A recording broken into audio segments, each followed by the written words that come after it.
अस्सलाम वालेकुम all honourable doctors, all participants. आज हम बात करेंगे होम्योपैथिक रेमेडी लाइसीनियम, जिसे आम लफ्ज़ों में हाइड्रोफोबिनियम भी कहा जाता है।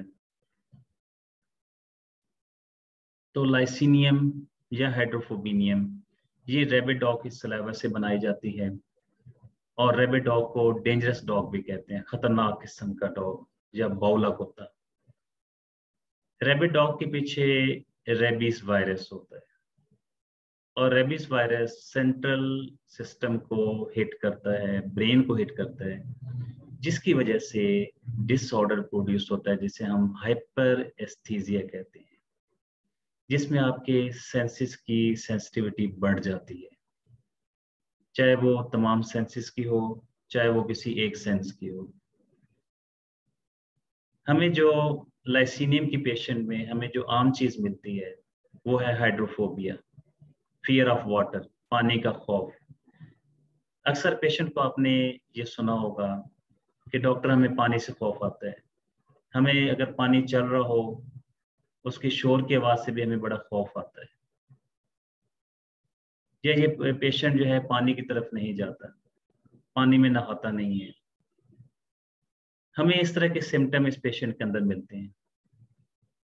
इसके अलावा लाइसीनियम की पेशेंट में जो बाकी कंप्लेंट्स आती हैं वो मिग्रेन, शदीद किस्म का सर दर्द, इसके अलावा यूट्रस प्रोलैप्स होना, बिहेवियरल डिसऑर्डर्स जिसमें एग्रेसिवनेस नज़र आती है, रेज नज़र आते हैं इनके अंदर, बहुत ज़्यादा गुस्सीले होते हैं, इनका मिजाज बहुत ज़्यादा सख्त होता है, और साइकोसिस पर्सनैलिटी, एरोटिक इंसैनिटी, ये हमें लाइसीनियम के अंदर मुख्तलिफ किस्म की सिम्टम्स मिलती हैं। डियर पार्टिसिपेंट, ऑनरेबल डॉक्टर्स, हमने ये देखना होता है कि जब पेशेंट हमारे पास आता है किसी भी कंप्लेन के साथ, किसी भी डिजीज के साथ, तो नेक्स्ट हमारा क्वेश्चन बनता है कि आपको ये डिजीज कैसे डेवलप हुई, आप कैसे इस बीमारी का शिकार हुए, कब से शिकार हुए, उस वक्त आपकी लाइफ में ऐसा क्या वाक्य हुआ था। तो लाइसीनियम का पेशेंट या हाइड्रोफोबिनियम का पेशेंट आपके सामने जब आप उससे पूछेंगे कि आपकी लाइफ में क्या टेंशन है, तो ये पेशेंट आपके सामने अपनी कंप्लेन इन अल्फाज में जाहिर करेगा: ailments from abuse after being physically, ailments from abuse after being sexually, physically में सिंगल लाइसीनियम पड़ी है। ये पेशेंट कहता है कि डॉक्टर मेरे ऊपर बहुत जुल्म किया गया, मेरे साथ बहुत ज्यादती की गई, मेरी फैमिली वालों ने मेरा बहुत ज्यादा गलत इस्तेमाल किया। अब देखिए फिजिकली में क्या होता है, जब किसी को आप जिस्मानी सजा देते हैं, उसकी औकात से ज्यादा काम लेते हैं, उसकी कैपेसिटी से ज्यादा काम लेते हैं। सेक्सुअली मीन कि जब उसका आप रैप करते हैं, उसके जिनसी तौर पे उसके साथ ज्यादती करते हैं। ये पेशेंट ये कहता है delusion tormented he is, doctor मेरे लिए जिंदगी अजाब बन गई है, मेरे ऊपर बहुत ज्यादा जुल्म हुई है। डिल्यूजन डिसीव बीइंग, मेरे साथ धोखा हुआ है। और ये इस हद तक चला जाता है कि ये कहता है delusion hell in his, delusion hell, torments of hell without being able to explain suffers the. Doctor मैं तो जहन्नम में रह रहा हूँ या रह रही हूँ, मेरा घर जहन्नम है, मेरे ऊपर इस कदर जुल्म किए जाते हैं, इस कदर मेरे साथ ज्यादती किए जाते हैं कि ये जो घर है ये मेरा घर जहन्नम है, जहन्नम बना हुआ मेरा घर। इसके बाद लाइसीनियम के जो पेशेंट है एक्चुअली उसको टॉर्मेंट किया जाता है, उसको अब्यूज किया जाता है, चाहे वो सेक्सुअली हो या मेंटली हो। उसकी फैमिली वाले उसे ताना देते हैं, क्रिटिसाइज करते हैं। फैमिली मीन उसके पेरेंट्स, उसका मास्टर, उसका मालिक, उसके आईपीआर, इंटरपर्सनल रिलेशन, ये सब लोग इसको टॉर्चर करते हैं, इसको टॉर्मेंट करते हैं। इन सब लोगों ने इसको जिंदगी को अजाब बनाया होता है। अब पहले तो ये शुरू में ये बर्दाश्त करता रहता है, अपने एंगर, अपने गुस्से को सप्रेस करता रहता है, लेकिन एक टाइम ऐसा आता है कि ये सब चीजें उसकी बर्दाश्त से बाहर चली जाती हैं, उसकी बर्दाश्त से ऊपर चली जाती हैं।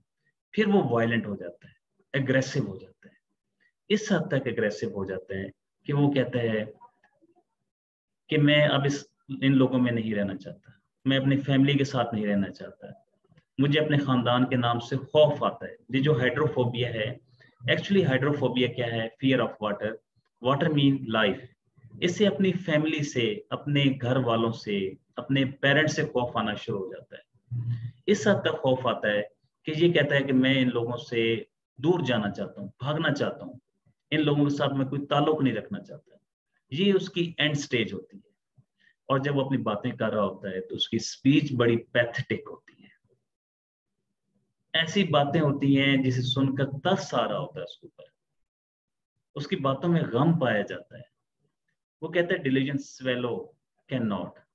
डॉक्टर, अब मजीद में जुल्म को बर्दाश्त नहीं कर सकता, मजीद इन बातों को हजम नहीं कर सकता। Delusion conscious, lose the conscious he would. मैं अपना खो दूंगा। क्या चीज खो देगा? अपना होश। मेरे ऊपर इस कदर जुल्म किया जाता है कि मैं अपना होश खो दूंगा। क्यों? Fear endure can not. अब मुझे इन चीजों को मैं मजीद बर्दाश्त नहीं कर सकता। फिर ये किस स्टेट में चला जाता है? रेज, वायलेंस, शदीद गुस्से में आ जाता है। और शदीद गुस्से में जब ये आएगा, कट, म्यूटिलेट और स्लिट डिजायर टू अदर्स। मेरा दिल करता है मैं इन सबको काट दूं, इन सबको मैं चीर फाड़ दूं। थ्रोइंग थिंग्स अराउंड, गुस्से में चीजों को आगे पीछे फेंकता है। इंजरिंग हिमसेल्फ, अपने आप को जख्मी कर देता है। Kill desire to throw the child, sudden impulse to fire into. ये बच्चों को मारने की कोशिश करता है, उनको आग के ऊपर फेंकने की कोशिश करता है, अपने आप को नुकसान पहुंचाने की कोशिश करता है। ग्रीफ में चला जाता है, ग्रीफ, सारो, जनरल, हाइड्रोफोबिया, एग्रीवेशन। गम की सूरत में चला जाता है, गम में चला जाता है, क्योंकि पीछे इसकी फैमिली का दबाव शामिल होता है, इसके फैमिली के जुल्म शामिल होते हैं, जिनकी वजह से ये ग्रीफ में चला जाता है। फिर ये कहता है humiliation, mortification, physical problems form. Humiliation, जिल्लत, मोर्टिफिकेशन, रुसवा हो जाना, इज्जत खाक में मिल जाना। कहते हैं लोगों ने मुझे इतना टॉर्चर किया, इतना मेरे ऊपर जुल्म किए हैं कि मुझे इन्होंने सिर्फ जिल्लत ही दी है, इन्होंने रुसवाई दी है, इन्होंने मेरी इज्जत खाक में मिला दी है। इसके बाद आता है hydrophobia, fear the word water without शडर of the fear can not. इससे अपने खानदान के नाम से नफरत होना शुरू हो जाती है, इससे अपने खानदान के नाम से खौफ आना शुरू हो जाता है। जब कोई इसके नाम, खानदान का इसके नाम सामने नाम लेता है, इसके पेरेंट्स का नाम लेता है, तो ये कहता है कि मैं कांप जाता हूँ, क्योंकि वो मुझे जुल्म याद आते हैं, मुझे ज्यादतियां याद आती हैं। Hydrophobia, thoughts of the water cause paroxysm. इससे झटके लगना शुरू हो जाते हैं। देन ये कहता है escape attempt to child from the parent protection. कहता है मेरा दिल करता है, मैं कोशिश भी करता हूँ कि मैं अपने घर वालों से दूर चला जाऊं। ये लोग मेरी प्रोटेक्शन नहीं कर रहे हैं, मुझे जुल्म का निशाना बना रहे हैं। Estranged feels relatives and friends forgetful of। कहता है मैं इन घर वालों से, अपने रिश्तेदारों से, अपने दोस्तों से लाताल्लुक हो गया, इनको भूल जाता हूँ कि इनको भूल जाऊं, और मैं भूल गया हूं। तो ये लाइसीनियम का एक फील था।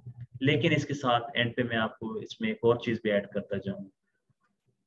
इसके अंदर रेज भी वायलेंट है, एंगर भी वायलेंट है। उसके बाद ये हिस्टीरिया में चला जाता है, अपने इमोशंस को कंट्रोल नहीं कर सकता। लेकिन आप अगर एक डॉग को देखें कि जब मालिक डॉग की दुम पे, कुत्ते की दुम पे जैसे ही पांव रखता है तो वो फौरन हुर्राता है, आगे से अटैक करने की कोशिश करता है। लेकिन कुछ देर के बाद आप देखते हैं कि वही डॉग मालिक के कदमों में आके उसके कदमों को दुम हिलाना शुरू कर देता है। वहां पे वो उसको अपने गुस्से को नॉर्मल कर लेता है, उसको चूमना शुरू कर देता है, उसके आगे पीछे चक्कर लगाना शुरू कर देता है। कि पहले वो शदीद गुस्से में आता है, लेकिन कुछ देर के बाद आप उसको देखेंगे तो बिल्कुल वो नॉर्मल हो चुका होगा। लाइसीनियम का गुस्सा भी ऐसा होता है, चाहे इसका एंगर हो, चाहे इसका रेज हो, चाहे इसके जितने भी इमोशंस ऊपर चले जाएं, कि पहले ये शदीद गुस्से में भी आता है, तोड़ फोड़ करता है, दूसरों को गालियां निकालता है। लेकिन कुछ देर के बाद क्या होता है, कहता है जी मुझे गुस्सा तो बहुत ज्यादा आता है, लेकिन उसके बाद मैं पछता जाता हूँ। इसे कहते हैं anger general alternating with repentance quick, या rage alternating with repentance quick, कि चाहे उसको जितना भी शदीद गुस्सा आ जाए, कहता है कुछ देर बाद में फिर पछता जाता हूँ, मैं अपना गुस्सा निकालता हूँ लेकिन उसके बाद पछता जाता हूँ। तो ये था लाइसीनियम का एक फील, कि लाइसीनियम को हाइड्रोफोबिया क्यों होता है। एक्चुअली अगर हम इसकी बैक पे जाएं तो रैबिट डॉग मीन के रेबीज जब आपके सेंट्रल नर्वस सिस्टम को हिट करते हैं, ब्रेन को हिट करते हैं, तो वहां पे ये एक डिसऑर्डर प्रोड्यूस कर देते हैं, सेंसिटिविटी इंक्रीज कर देते हैं, जिसकी वजह से इसको हाइड्रोफोबिया होता है, पानी से खौफ आता है। लाइसीनियम के पेशेंट को एक तो हम जनरल देखते हैं डायरेक्ट मीनिंग में इसको पानी से खौफ आता है, लेकिन दूसरी तरफ इसको खौफ अपनी फैमिली से भी आ रहा होता है, क्योंकि जहाँ पे फैमिली उसका वायरस है, जिसने उसको हिट किया, जिसने इसको डिस्टर्ब किया, जिसने इसको डिजीज कंडीशन में ले गया। और जब भी आपका मेंटल डिसऑर्डर होते हैं तो उसकी वजह से आपके बॉडी के अंदर जो केमिकल हार्मोन्स होते हैं ये इम्बैलेंस हो जाते हैं, और इसका रिजल्ट ये होता है कि किसी न किसी डिजीज की कंडीशन में आपकी बॉडी डेवलप हो जाती है, चाहे वो यूट्रस प्रोलैप्स हो जाए, चाहे मिग्रेन हो जाए, चाहे वो हाइपरेस्थीसिया हो जाए, या कोई और इशू हो जाए। तो हमने अपने पेशेंट्स में ये देखना होता है कि अगर वो किसी डिजीज में आपके पास आया है तो वो डिजीज उसके अंदर कैसे डेवलप हुई, उसने क्या टेंशन ली जिसकी वजह से उसके अंदर ये प्रॉब्लम प्रोड्यूस हुई। तो थैंक यू वेरी मच। आज की ये वीडियो उम्मीद है आपको पसंद आएगी। कमेंट लाजमी कीजिएगा कि आपको लाइसीनियम का फील कैसा लगा। Take care all of you.